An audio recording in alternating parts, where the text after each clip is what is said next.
Lorsque j'ai accepté le Seigneur Jésus-Christ, je devais avoir 11 ou 12 ans. Et à cette époque, mon père ne voulait pas que je fréquente des églises dites églises de réveil. Il voulait seulement que j'aille dans une église catholique. Et pendant près de 3 à 4 ans, il m'était impossible d'aller dans une église, dans une assemblée. Au lycée, il y avait des chrétiens qui priaient. On échangeait au lycée, mais je n'avais aucune assemblée. Je savais que je devais servir le Seigneur, mais je n'avais pas une assemblée dans laquelle prier. Et je me rappelle à cette époque, j'avais juste un Nouveau Testament. Et je disais à Jésus tous les soirs, j'avais 11-12 ans, rappelez-vous. Puisque tu es dans la Bible, tu es Dieu,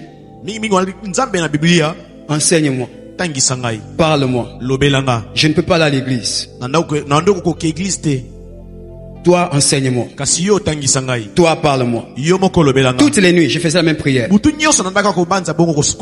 je ne sais pas exactement comment ça a commencé. Mais une nuit, vers 2h, 3h, quelqu'un m'a réveillé. Il m'a appelé par mon prénom. Il m'a dit, assieds-toi, je vais t'enseigner. Et pendant 3-4 ans, toutes les nuits à la même heure, quelqu'un me réveillait et il m'enseignait.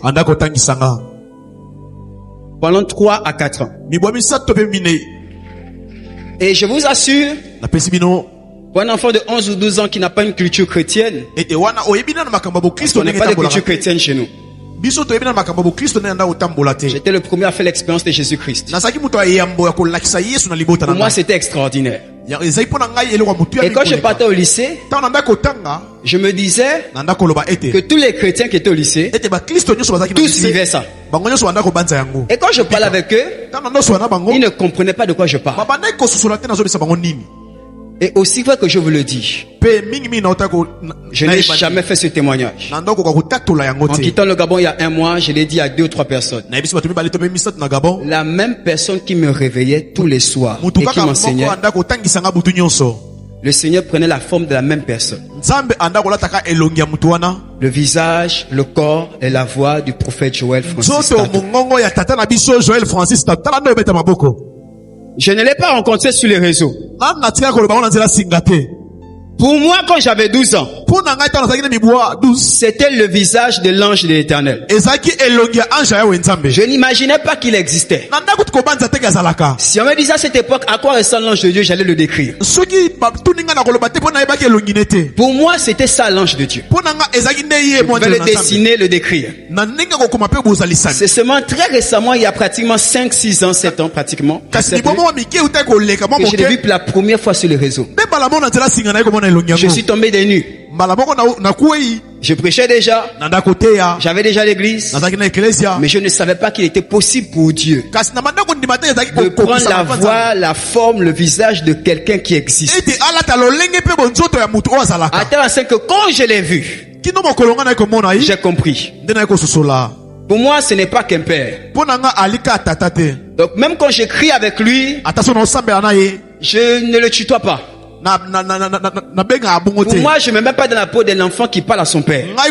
Pour moi, c'est bien plus qu'un papa.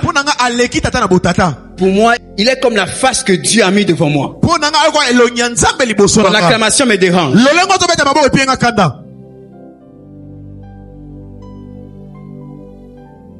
Quand j'écris à Daddy, je crie pas longtemps. Dans ma tête, il y a encore ce blocage. C'est le visage que Dieu utilisait quand j'avais 12 ans et qui m'était impossible d'aller à l'église pour m'enseigner. Regardez les choses que Dieu fait. Et ce matin, avant de faire quoi que ce soit, permettez-moi d'honorer sa vie, son don, sa grâce. On peut célébrer l'homme de Dieu, s'il vous plaît. Notre papa à tous, le prophète Joël Francis Tatou. On peut pousser les cris de joie.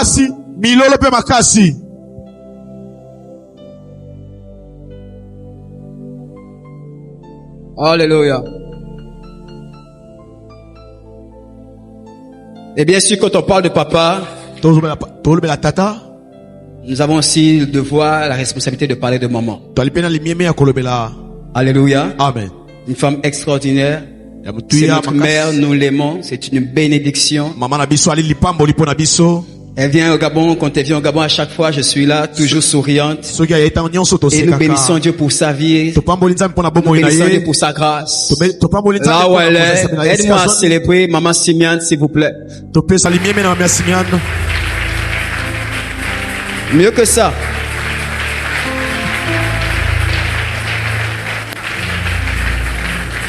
Permettez-moi maintenant de célébrer, d'honorer, de glorifier celui qui est, qui était et qui revient.